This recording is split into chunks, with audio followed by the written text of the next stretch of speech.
Good morning and welcome to John Beck. This is your principal, Mr. Lin, and I hope that you had a wonderful weekend. Today is Monday, January 30th, 2023, and it is a day B. For instrumentals, it is a day 4.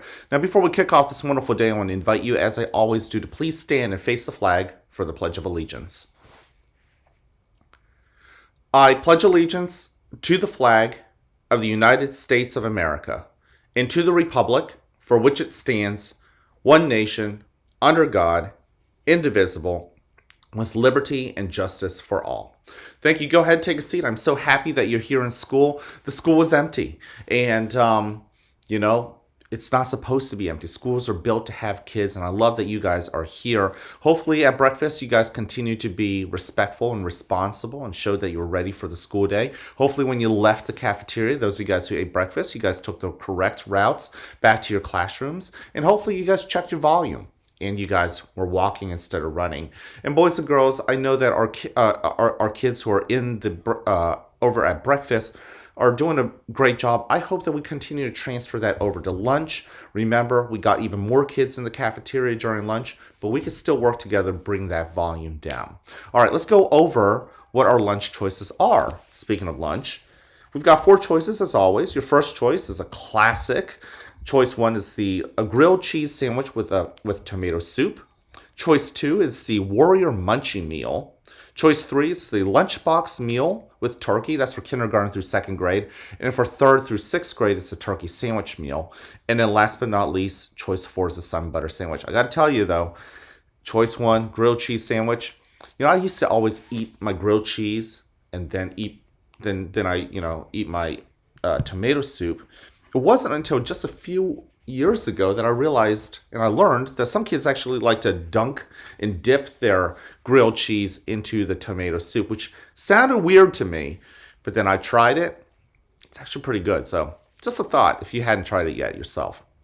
All right, so we've got 3 expectations here at the school. You know what they are. Number 1, be respectful. We just went over them. Be responsible. Show that you are ready. And boys and girls, as you tie that all together, you might think, what kind of thinking do I need to just automatically be respectful? What kind of thinking do I need to do to automatically be responsible, automatically show that I'm ready? And that takes us right back to love, care, and encouragement. If you love people, okay, if you love the fact that people are doing things for you, even the teachers that sometimes make work hard for you, but they're working hard to build you to be a better young man or better young lady, that's love, right? And if you love that, if you love that they love you, you're going to be respectful, right? Same thing with the care, right? If you care about people, you're going to be responsible for them. You're going to take care of younger kids if you're one of the older kids. If you're a younger kid, you're going to take care of your environment. You're going to take care of your friends. That's being responsible, because then you are going to use your hands in helpful ways. You're going to use your feet in helpful ways. You're going to use the words that come out of your mouth in helpful and encouraging ways. And last but not least, okay, if you want to be encouraging, okay, encouragement is very important for that readiness. When you fail, when you don't do a good job, it's okay. You can encourage yourself and get back on, dust yourself off, get back on the horse and try again, right? If you see somebody else not doing a good job, maybe they failed at something, maybe they're having a bad day, being encouraging will allow you to help them be ready, okay? So do you see how love, care, and encouragement actually can automatically help you be respectful, responsible, and ready, right? And all of this just needs to we just have to use our brain. We've got to show that self-discipline, which is our character trait for this month. All right, a couple special announcements. The first announcement is that don't forget that we are going to have the math night soon. That's coming up. Remember, don't forget that if you want to attend, you're going to need to make sure to RSVP online. You're going to have to sign up online first. We also have our quotes day. That really culminated with all of the submissions on Friday, and I didn't even count how many we got. I wouldn't be surprised if we got close to 300, which is pretty amazing.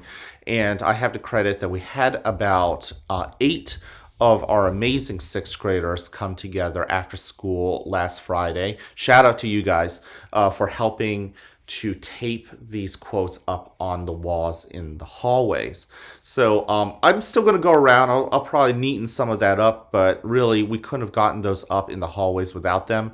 Boys and girls, if you haven't noticed, as you walk down the hallways, you'll notice that there are quotes, some of your quotes that have made it onto the hallways. Take time, read them. Take a look at the pictures. Think about the messages. And what's really neat is that all throughout the hallways are going to be these little words, these little messages to remind you about how life can be awesome and how we can, make the best of even the toughest days that we have. And hopefully these quotes will kind of they're encouraging to you and me. I certainly felt very encouraged as I read a lot of these quotes as I was putting them up on the walls of the hallways. And I'm willing to bet that our sixth graders who helped out also thought the same thing as well. All right, let's move into this day in history. This is one of my favorite battles. When it comes to history, I love great inventions, but I also love the underdog, and I also love war, right? I don't love learning about people dying, but I love how wars, like learning about how wars happen and how we bring it back to peace. And in order to understand war, sometimes you have to learn about certain battles. One of my favorite battles of the American Civil War, which was when all the states in the North went and fought all the states in the South who were trying to break away from being part of the United States, was the Battle of Hampton Roads, which is pretty interesting because that's where Mr. Lynn used to teach. That's where my wife, Mrs. Lynn, used to teach. That's where our first son was born. Timothy was born in Norfolk.